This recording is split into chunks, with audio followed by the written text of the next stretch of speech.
Halo semuanya, apa kabar? Bertemu lagi dengan saya Mr. GYE. Kali ini kita akan belajar tentang gagasan pokok dan gagasan pendukung dalam bentuk diagram. Gagasan pokok dan gagasan pendukung akan lebih mudah dipahami jika disusun dalam sebuah diagram. Cara menentukan gagasan pokok dan gagasan pendukung dalam bentuk diagram.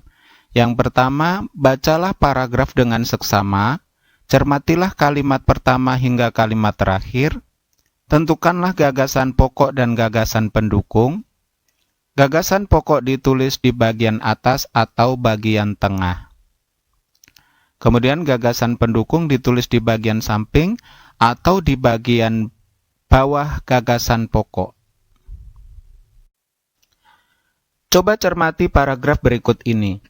Indonesia memiliki berbagai bahasa daerah, misalnya bahasa Batak, bahasa Sunda, bahasa Minang, bahasa Jawa, bahasa Kutai, bahasa Dayak, dan lain sebagainya. Keragaman bahasa di Indonesia tidak membuat bangsa Indonesia terpecah-pecah. Bangsa Indonesia tetap menjaga persatuan dan kesatuan. Bangsa Indonesia dipersatukan oleh bahasa persatuan, yaitu bahasa Indonesia.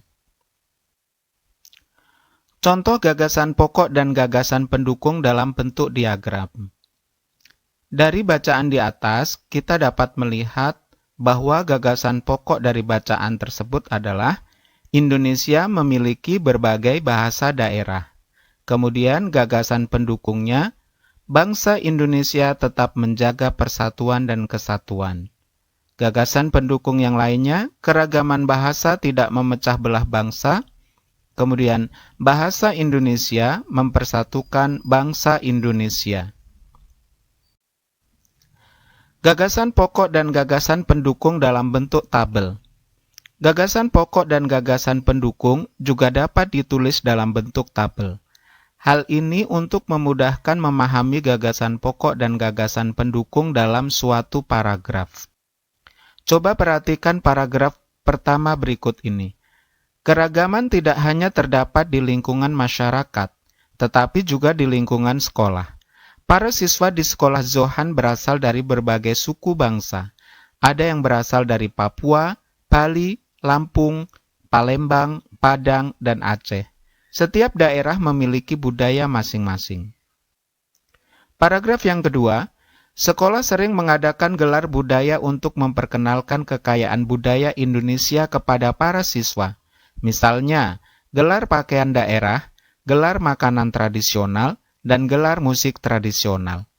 Pada saat gelar pakaian daerah, para siswa mengenakan pakaian daerah ke sekolah. Pada saat gelar makanan tradisional, para siswa membawa contoh makanan tradisional ke sekolah. Pada saat gelar musik tradisional, para siswa mengadakan pertunjukan musik daerah. Contoh gagasan pokok dan gagasan pendukung dalam bentuk tabel. Pada paragraf pertama, kita bisa melihat bahwa gagasan pokok dari paragraf itu adalah keragaman di lingkungan sekolah. Gagasan pendukungnya, para siswa berasal dari berbagai suku bangsa, macam-macam daerah asal siswa, setiap daerah mempunyai budaya sendiri-sendiri.